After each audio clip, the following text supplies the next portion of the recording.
मैनपुरी की विधानसभा किसनी के एक छोटे से गांव भावत से निकलकर एक राजमिस्त्री का काम करने वाले पिता के बेटे हैं प्रभुदयाल। अपनी मेहनत और लगन से दिल्ली जैसे शहर में ठेकेदारी कर इतना पैसा कमाया कि हवाई जहाज खरीदने तक की हैसियत रखने लगा। ऑडी जैसी महंगी कार में घूमने वाले प्रभुदयाल के मन में एकाएक ऐसी गाँव वासियों के बदलाव की लगन जागी कि बसपा सुप्रीमो मायावती ने उन्हें राजनीति में आने का न्योता दे डाला। अब प्रभुदयाल का एक ही मकसद है कि वे अपने क्षेत्र की जनता के लिए ऐसा कुछ करें कि उनकी दिशा और दशा दोनों बदल जाए। जी हाँ, मैं बात कर रहा हूँ मैनपुरी की किसनी विधानसभा से बसपा पार्टी के प्रबल दावेदार प्रभुदयाल की। प्रभुदयाल ने बताया कि अब उनके जीवन का एक ही लक्ष्य है, क्षेत्र में बस एक गरीब, वंचित और कमजोरों की जीवन शैली में परिवर्तन हो। उन्होंने बताया कि मेरी पहली प्राथमिकता कि इस क्षेत्र में शिक्षा का स्तर ऊंचा हो, गरीबों को काम मिले ताकि वे अपने सपनों को पूरा कर सकें। प्रभुदयाल ने भावत क्षेत्र में एक बड़े से फार्म का निर्माण भी किया, जहां उन्होंने मछली पालन का धंधा खोला ताकि आसपास के लोगों को रोजगार मिल सके। उन्होंने बताया कि मुझे किसनी विधानसभा से टिकट मिल रहा है, जीत हासिल कर यहाँ की जनता के स्तर में बदलाव लाना ही मेरा मकसद बन गया है। उन्होंने बताया, मैं दिल्ली में रहकर एक लग्जरी लाइफ जी रहा था, चाहता तो आगे भी यह सिलसिला चलता रहता, पर यहाँ की जनता को मेरी ज़्यादा ज़रूरत है। अब इनके सपना पूरे करने का ही मेरा लक्ष्य बन गया है और वही मेरा सपना है जिसे मैं राजनीति में आए बिना नहीं कर सकता हूँ। उनके चुनाव में कूदने से मैनपुरी में विधानसभा किसनी सीट का दंगल अब दिलचस्प हो गया है। आप किस पार्टी से चुनाव लड़ने की तैयारी कर रहे हैं और किस विधानसभा से, पूरी अपनी जानकारी दें। मैं बहुजन समाज पार्टी से किसनी विधानसभा सुरक्षित 109 से तैयारी कर रहा हूँ।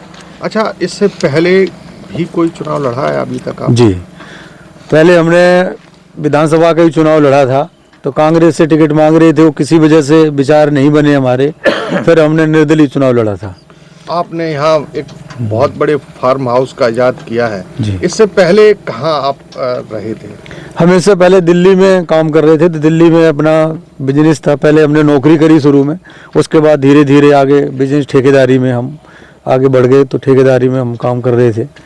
बहुत अच्छी लाइफ जी रहे थे आप, लग्जरी लाइफ जी रहे थे। ऐसी लाइफ छोड़ करके यहाँ मिट्टी में ग्रामीणों के बीच, गरीब तबके के बीच, कब ये आपके मन में जिज्ञासा जागी कि इनके लिए कुछ करना चाहिए? हमारे जिज्ञासा, जब हम दिल्ली चले गए, बहुत अच्छी लाइफ हम जी रहे थे, तो जब गांव आते थे तो गांव के जो कमज़ोर लोग हैं हमारे से थोड़े से दूर नज़र आते थे।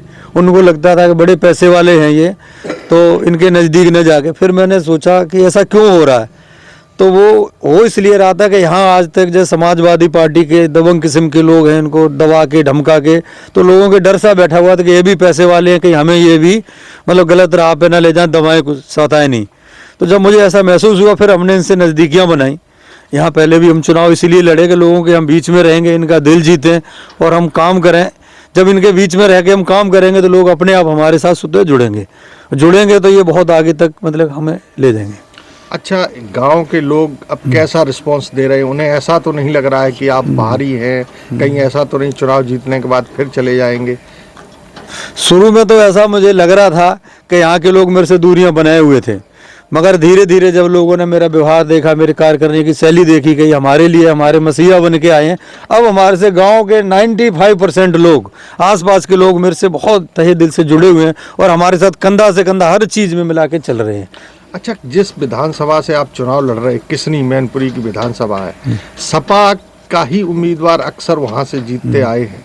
ऐसे में बसपा की टिकट से आप जब लड़ेंगे तो क्या लगता है आप किस तरीके से मात दे पाएंगे?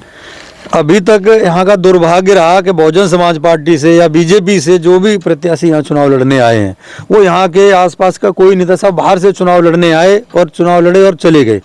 मगर मैं यहाँ का लोकल हूँ, हमने लोगों के दिलों में यहाँ जगह बना ली। मैं गांव-गांव जाके घूम के देखता हूँ कि यहाँ के लोग मुझे अपना बच्चा, अपना भाई, अपना चाचा हर रूप में मुझे अब